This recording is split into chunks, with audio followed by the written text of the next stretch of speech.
The last embrace. The flame in the tin candle danced weakly, casting long, nervous shadows against the slanted garret walls. The attic room above the tailor's shop was small, barely tall enough for Johannes to stand in without ducking. It had been his space for nearly 4 years. 4 winters of thumbing his fingers after deliveries. 4 summers of listening to the city's hum through the open window. Now it was a room he was about to leave behind. He moved quietly, folding each shirt with care and brushing invisible lint from the shoulders of his worn coat. The suitcase his father had brought up from the cellar sat open on the trunk at the foot of his narrow bed. It had belonged to his grandfather once, patched with tin along one corner and smelling faintly of camphor and pine resin. He packed slowly, as if more deliberate hands might slow time itself. From the top drawer of the washstand, he pulled a square of white linen, his mother's handkerchief. Tiny violets were embroidered along the edges in a faded lilac thread. He lifted it to his face and inhaled deeply. Lavender and lye soap, the faintest trace of her skin. It had sat beneath her pillow since he was a child. The clock downstairs chimed 8 bells. Late enough that the harbour was quiet in, but the city still murmured. Through the cracked attic window came the familiar smells of Stockholm's edge. Brine and fish, coal smoke, seaweed, and, his favourite, warm bread from the bakery across the alley. He'd once traded a silver shirt button for a hot roll there when he'd skipped breakfast to finish a rush order. The sound of footsteps echoed below, his master locking up for the night. No more measuring coats or hemming trousers. Johannes had stitched his last collar for a city gentleman. Tomorrow, someone else would thread the needle.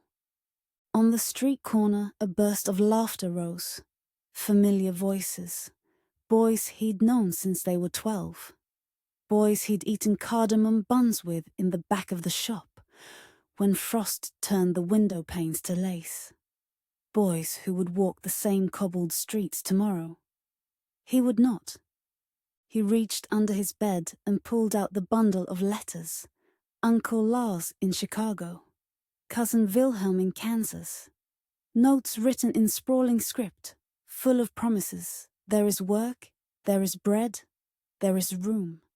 But between every line, he could read the unspoken. But it will cost you. The next morning, the train station loomed like a cathedral of steel and sorrow.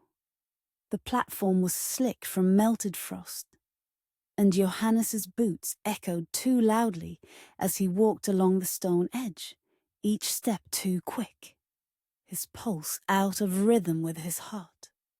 The station swelled with noise, shouts, whistles, the hiss of steam, the metallic grind of wheels preparing for motion.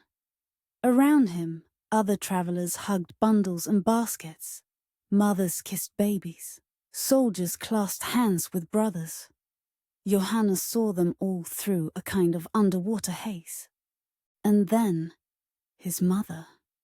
Her shawl fluttered like a tattered sail in the wind as she spotted him. She hurried forward, arms open, her breath catching in the cold air. He dropped his case and met her halfway. She wrapped him tightly, her cheek pressing to his chest. "You're still too thin," she murmured, her voice muffled against his coat. Her hands found the buttons of his jacket, adjusting, smoothing, fixing, as if she could repair what was about to break. Behind her stood his father, silent and square-shouldered, arms crossed against his chest like he was bracing against more than just the wind. His jaw shifted, working through all the words he wasn't saying. There had been a time when Johannes tried to please that silence. Now he only stood in front of it. "Da," he offered. His father gave a small nod. Right, he said gruffly, and nothing more. And then there was Myrta. She was 10 now, but looked younger with her cheeks red from the cold and her hair braided tight against her head. She held something in her mittened hand, a small tin with twine tied around the lid. We made them yesterday, she whispered, pressing it into his hands. There's sugar on top this time. Mama said not too much. He took it like it might fall apart if he held it too tightly. Thank you, he whispered back. The smell of cardamom reached him, warm and sudden. He would ration the biscuits on the boat, eating them slowly, one a day, like prayer beads. The whistle shrieked. The train loomed, breathing smoke, like a beast waking from sleep. His mother reached for his hands again, squeezing until her knuckles whitened.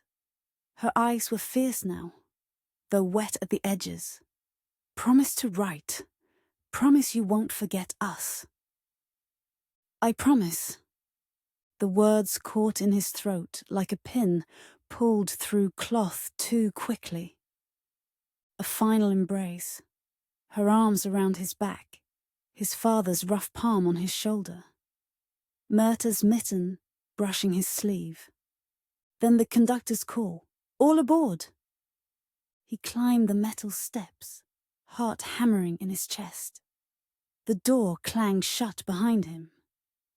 Through the sooty window, he saw them standing just as he'd left them, his mother's hand over her mouth, his father's chin raised, Myrta waving with both arms like a flag at half-mast. The train lurched. Their shapes blurred. Then the fog swallowed them whole. He sat stiffly in the corner seat, suitcase at his feet, the tin of biscuits on his lap. He pressed his forehead to the cold window pane, watching the familiar buildings flicker past and vanish. The handkerchief sat in his pocket, soft against his chest. He was going to America, but he was leaving home.